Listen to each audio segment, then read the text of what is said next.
दोस्तों स्वागत है आप सबका आपके अपने एजुकेशन चैनल एजुट्यूबर देव में। दोस्तों आभूषण भाग द्वितीय पर हम आ गए हैं और इसमें सबसे पहला जो प्रश्न है दोस्तों उसको शुरू करने से पहले हम बात करना चाहेंगे पहले भाग पर। तो दोस्तों पहला पार्ट आ चुका है, अगर आपने नहीं देखा है तो जाइए, जो उसका लिंक है वो आपको डिस्क्रिप्शन में मिल जाएगा, वहाँ से आप जाकर देख लीजिए। तो करते हैं दोस्तों इस भाग को शुरू। पहला प्रश्न है गोखरू को कहाँ पहना जाता है। तो दोस्तों जो अपने मारवाड़ में रहते हैं लोग और नागौर से इधर वाली जो साइड है जोधपुर पाली जालोर वहाँ पे रहते हैं तो उनको पता होगा कि गोखरू क्या चीज़ है और ये कहाँ पहनी जाती है दोस्तों, लेकिन जिनको नहीं पता उनको बता देते हैं।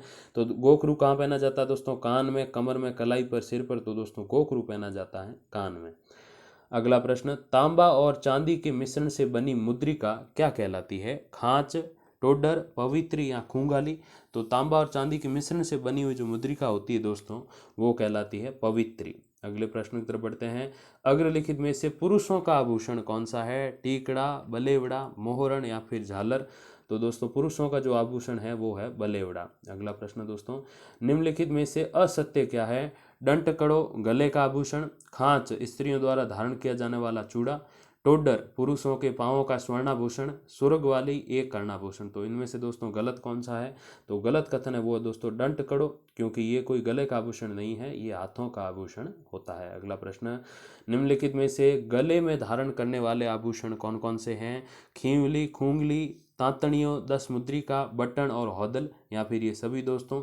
तो जो गले में धारण किए जाने वाला आभूषण है वो ये सभी हैं दोस्तों, तो ये सारे गले में धारण किए जाते हैं। अगला प्रश्न, अग्रलिखित में से कौन सा आभूषण हाथ से संबंधित नहीं है?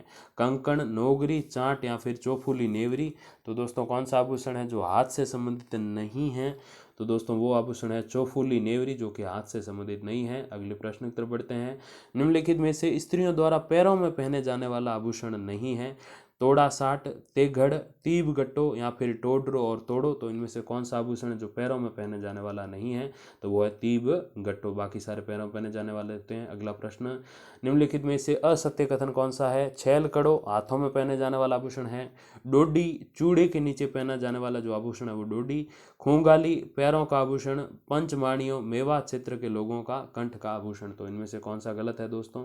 तो खूंगाली जो है वो पैरों का आभूषण वो गलत है, क्योंकि खूंगाली कोई पैरों का आभूषण नहीं है, वो गले का आभूषण है। अगला प्रश्न, स्त्रियों के करधनी, कणकनी, कणकती, कंदोरा और तागड़ी आदि शरीर के किस हिस्से के आभूषण होते हैं दोस्तों? कान, कमर, गला, नाक। तो ये जो चार आभूषणों के नाम हैं करधनी, कणकती, कंदोरा और तागड़ी, ये सारे दोस्तों जो आपने सुने होंगे कमर में कंदोरा, तो उसी के हिसाब से ये सारे नाम हैं।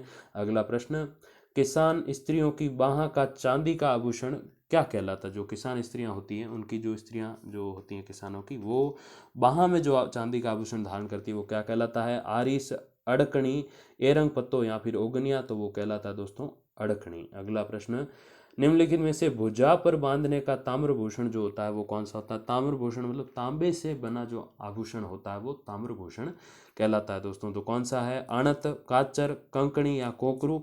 तो दोस्तों भुजा पर बांधने का जो ताम्रभूषण है वो कहलाता है अणत। अगले प्रश्न की तरफ बढ़ते हैं। निम्नलिखित आभूषणों के आधार पर असुमिलित युग्म कौन सा है? झाल, झूंटणों, झूमण, तड़कली, तत्तुडकू, तड़ुको, जो कि स्त्रियों के कर्णाभूषण कहे जाते हैं। या फिर दोस्तों असत्य जो असुमिलित है वो ये है कि मैण, मोर, मिंडली, मांग फूल, बोर, बोरला स्त्रियों के सिर के आभूषण। या फिर असत्य ये है कि पति सुरलिया स्त्रियों के गले का आभूषण है। या फिर पछेली जो कि स्त्रियों का हाथ का आभूषण। तो इसमें से दोस्तों जो गलत सुमिलित है वो है पति सुरलिया, जो कि स्त्रियों के गले का आभूषण नहीं है, वो स्त्रियों के कानों का आभूषण है दोस्तों, बाकी सारे सही है। अगले प्रश्न की तरफ बढ़ते हैं दोस्तों। टड्डा क्या है? कड़ा है, पैंजनिया मतलब पायल है, बाजूबंद है या फिर गोखरू है। तो टड्डा क्या है? तो दोस्तों टड्डा जो है वो है कड़ा, कड़े को टड्डा भी बोला जाता है। अगला प्रश्न, गुरडे ग्रामीण पुरुषों के किस अंग का आभूषण है? तो एक आभूषण का नाम गुरडे, तो वो किस अंग का आभूषण है दोस्तों? कान, नाक, कलाई या पैर का। तो दोस्तों ये जो आभूषण है गुरडे ये है दोस्तों कान का आभूषण। अगला प्रश्न, निम्नलिखित में से सुमेलित नहीं है मतलब एक जो गलत है वो कौन सा है? मादी कड़कम पुरुषों के कान का आभूषण, मावटी स्त्रियों के सिर की मांग का आभूषण, सूतड़ो हाथ का आभूषण, हमेल स्त्रियों के नाक का आभूषण। तो इसमें से दोस्तों जो सुमेलित नहीं है वो है दोस्तों हमेल, जो कि स्त्रियों के नाक का नहीं, स्त्रियों के गले का आभूषण होता है। अगला प्रश्न, गोल या आभूषण पहना जाता है? सिर में, पैरों में, बाजुओं पर या फिर कमर में? तो दोस्तों गोल या आभूषण जो है वो पैरों में पहना जाता है। अगला प्रश्न, अग्रलिखित में से वह आभूषण जो सुहाग चिन्ह के रूप में माना जाता है वो कौन सा है? अणत, रखड़ी, ठोरियो या फिर मेख? तो दोस्तों वो आभूषण जो सुहाग चिन्ह के रूप में माना जाता है वो है रखड़ी। तो रखड़ी आप कई बार टीका वगैरह जो आप कहते हैं वो रखड़ी की श्रेणी वाला है, बस फर्क थोड़ा सा है। टीका जो होता है वो सपाट होता है, जो रखड़ी जो होती है वो एक तरीके से लाइट कैसे होती है, गोल टॉर्च टाइप में तो वैसे होती है। अगले प्रश्न की तरफ बढ़ते हैं। कान पर धारण किया जाने वाला आभूषण कौन सा है? तावित, भूचारिया, बंगड़ी या फिर सरी? तो जो कान पे धारण करते हैं आभूषण दोस्तों वो है भूचारिया। अगले प्रश्न की तरफ बढ़ते हैं। निम्नलिखित आभूषणों के आधार पर असुमेलित युग्म कौन से हैं? कोकरू, एरंग पत्तो, ओगनिया जो कि स्त्रियों के कर्णाभूषण है, दौलिकियो जो कि सिर का आभूषण है, अणोल पोल जो कि स्त्रियों के पांव का आभूषण है, झुबी जो कि स्त्रियों का आभूषण है। तो दोस्तों इसमें से जो असुमेलित है, जो सही सुमेलित नहीं है, वो कौन सा है? वो है दौलिकियो जो कि सिर का आभूषण नहीं, पैर की अंगुली का आभूषण है दौलिकियो, जैसे बिछिया जिसको बोलते हैं उस टाइप का। अगला प्रश्न, निम्नलिखित में से वह आभूषण जो कान के ऊपरी भाग में छिद्र करके पहना जाता है और उसका आकार गोल रिंग जैसा होता है? दोस्तों ये जो आभूषण है इसके बारे में थोड़ी सी बात मैं करना चाहूँगा। ये जो आभूषण है ज़्यादातर जो सन्यासी लोग होते हैं, गोस्वामी जो जाति होती है उसके अंदर जो सन्यासी लोग होते हैं दोस्तों, वो ऐसा एक पहनते हैं अपने कान में, बड़ा सा, जिसको बाला भी कई बार बोलते हैं। यहाँ एक शायद अलग नाम होगा क्योंकि अलग अलग संस्कृति के अलग अलग नाम हैं। तो जो सन्यासी लोग होते हैं, जो बिल्कुल इस संसार की मोह माया से अलग लोग होते हैं, वो लोग जो होते हैं वो ये धारण करते हैं अपने कान में, बिल्कुल मोह माया से परित्याग करके अलग आश्रम में वो निवास करते हैं और अलग अलग जगह जाके वो शिक्षा का प्रचार करते हैं, वो अच्छाइयों का प्रचार करते हैं दोस्तों। तो वो जो साधु सन्यासी लोग होते हैं वो ऐसे पहनते हैं। बहुत बड़ा कान का भाग, मतलब आप इस एज में आके आप छोटा सा भी छिद्र कराओगे ना तो बहुत दर्द होगा कान में, ठीक है। तो वो क्या करते हैं, कान का बहुत बड़ा भाग, अगर कान 100% आप मानो तो उसमें से 25% भाग वो छिदवा के, वो बड़ा सा गोल आकार का जो रिंग होता है, मैंने स्वयं पहने हुए देखे हैं लोग, वो ऐसे पहनता है दोस्तों, बड़ा भारी भी होता है वो।